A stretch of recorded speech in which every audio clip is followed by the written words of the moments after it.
Production value is not always as important as we think it is, and that's something that's really important for us to keep in mind.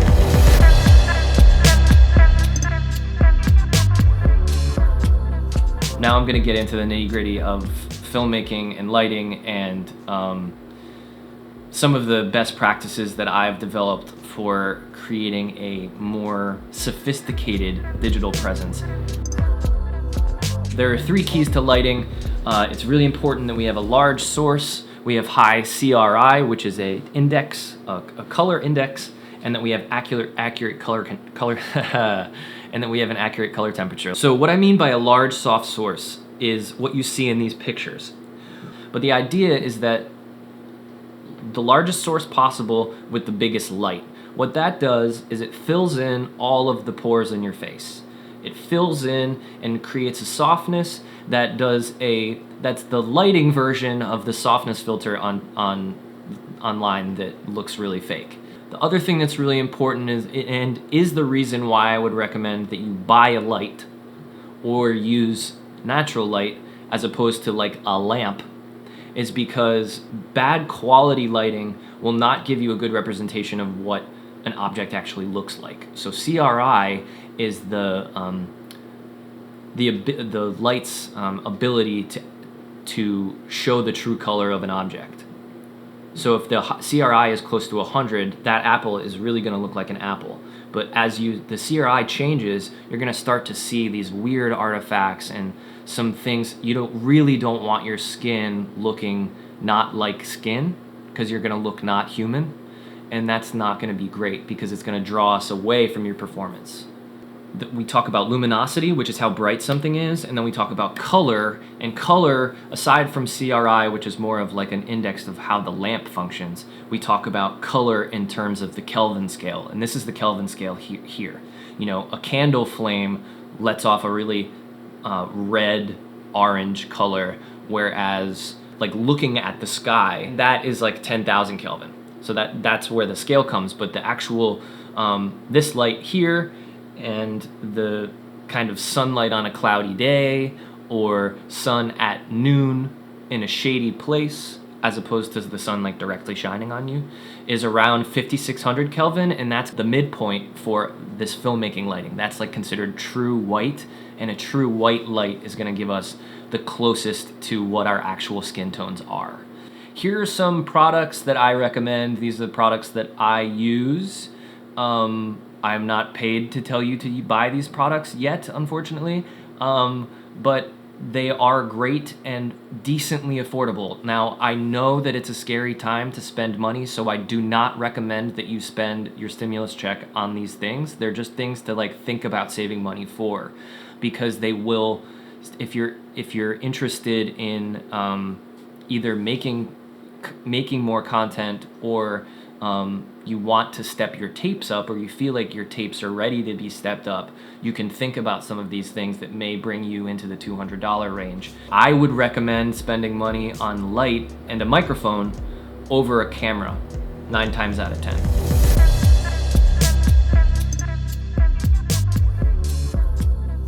The other thing that's really important when we're making content for the internet is sound. It's crucial in your self-tapes as well. I am not a sound recordist, and I am by no means an audio engineer, but these are the simple things that I've learned that will make a big difference. We're not talking too technical here. You want the microphone to be pretty close to the source. It changes for the microphone, but usually the closer the better. Frank Sinatra was famous for this recording style, where the microphone is further away than you would see in pop music now, but what he wanted to create was this like idea of a live room. And that's how, if you listen to cast recordings from the 70s, like the company cast recordings, sounds very different than the way that we record sound now. Here's to the ladies who lunch, everybody laugh. But it's important when you buy a microphone, or you learn how to use a microphone, that you know how close you're supposed to record it. This is an SM58. This is like the concert microphone. I use this for my podcast, but I've found that if you're too close, it focuses way too much of the sound on the bass frequencies. But if you're too far away, then it's going to only kind of get the higher frequencies. So you have to find a middle ground. And that's true with most microphones. 6 to 12 inches, 6 inches to 2 feet, depending on what kind of microphone that you're using. Proper mic placement for a lavalier. A lot of people will buy a clip microphone, a lavalier to plug into your phone. I would recommend that for speaking only. They don't usually pick up singing very well. They're just not really made for that. But for a speaking thing, if you're like YouTube content, or if you're gonna teach anything, all self-tapes, it's a really great thing to have. And kind of like, this is the bottom of my sternum, this is my collarbone, somewhere right in here towards the top is a really good place, because it balances those frequencies that I was talking about, not too bass heavy and not too high. We also want to limit echo. Echo is a thing that we love in a church, we love in a stairwell as a singer, but when we're recording sound, it's going to bounce in weird ways, and then it's going to ruin the actual recording that's happening in the microphone. So the best thing usually is kind of like, you know, a room with a bunch of blankets, or a soundproof room. That's like the best way to record sound. But there are ways that you can kind of fake that. If I wanted to record higher quality audio content in my apartment, I may put a bunch of soundboarding on there. I may put a bunch of soundboarding on the ceiling. What they're using in this picture, which I love, is just moving blankets. Those are $10. And you can put moving blankets in your bathroom and record the daily podcast if you wanted to. You know, it doesn't take a lot, but it is an important step, and it will really affect how the microphone functions in any space. And then you want to make sure that you're recording really solid levels. You don't want them to be too high. You don't want them to clip, to go above 0, and you don't want them to be too low, because then you'll have to boost those afterwards, and that's going to create a lot of noise. It's just important that we know that you kind of want your peaks to live at -12. You don't want to kind of deal with anything that's above that, because if you clip, you'll never get that information back. If it's too loud and you hear that distortion, you'll never be able to fix that. But if it's a little bit quieter, if the peaks live in a 12 area or below, then you're going to be able to boost that slightly in post-production, and you'll be good to go. Here are some products that I recommend.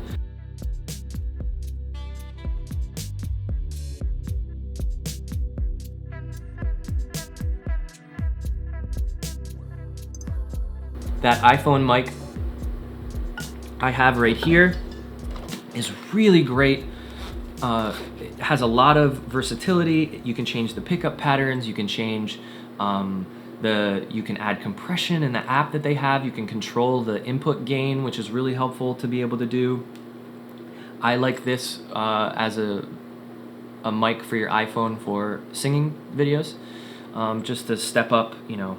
If you're gonna be singing in your house or singing on self-tapes, it's really a good thing to have. If you're interested in making more singing content, or in putting yourself out there in a more serious way as a singer, a vocal condenser is a great way to go. That microphone there is from Warm Audio. It's a knockoff of Aaron, how do you say it? Is it Neumann?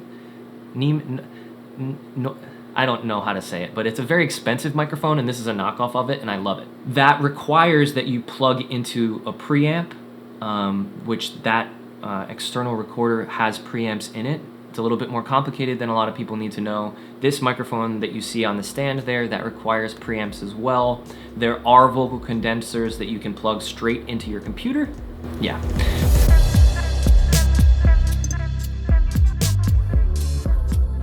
Most important elements of self-taping as far as the pictures are here. So here's 3 examples of like kind of how you can use a camera in a tape. You can place the camera below, that's called the low angle, and you can place the camera above, that's called the high angle, looking down. But both of those things are used in filmmaking to create an effect, like an emotional effect in the person watching, and are not things that will create kind of a blank slate for you in your self-tape. So I like to film, I try and get the camera lens of the camera directly at eye level. That will give you a completely neutral frame, and it won't create any weird distortion. We don't want to make you look small or inferior. We don't want to make you look powerful by looking up. We're not interested in like those kinds of things for your self-tapes. Those are things to think about if you're like actually going to be working on more aggressive content. So this is what I mean by the rule of thirds. It's a very simple compositional technique that people talk about in photography. You see that grid on your iPhone all the time. The rule of thumb that I've always gotten is that that top line going through your eyeballs gives us a solid amount of headroom and doesn't squish you in the frame too much. And it's a really like pleasing way for us to see the image of you.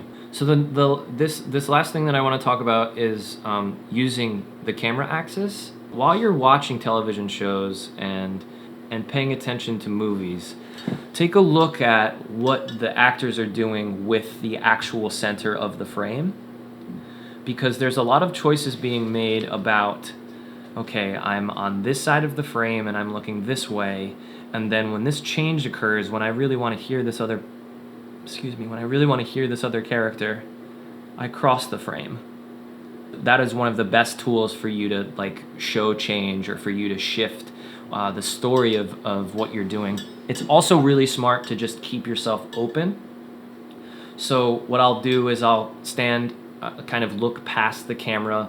I'll be kind of on this side of the frame, and I'll have my reader on the other side of the camera, so that my performance is open to the camera. And the closer that my eyes are to that camera axis, we don't really want to look in the lens, but the closest our eyes are to that axis, the more I'm going to see of your performance, and that's what we want to see. So in self-tapes, it's not great for us to have some character over here. It's not great for us to have some character over here because you can't see my eyes at all. So what they'd recommend that you do would be to just, here's one character and there's the other character.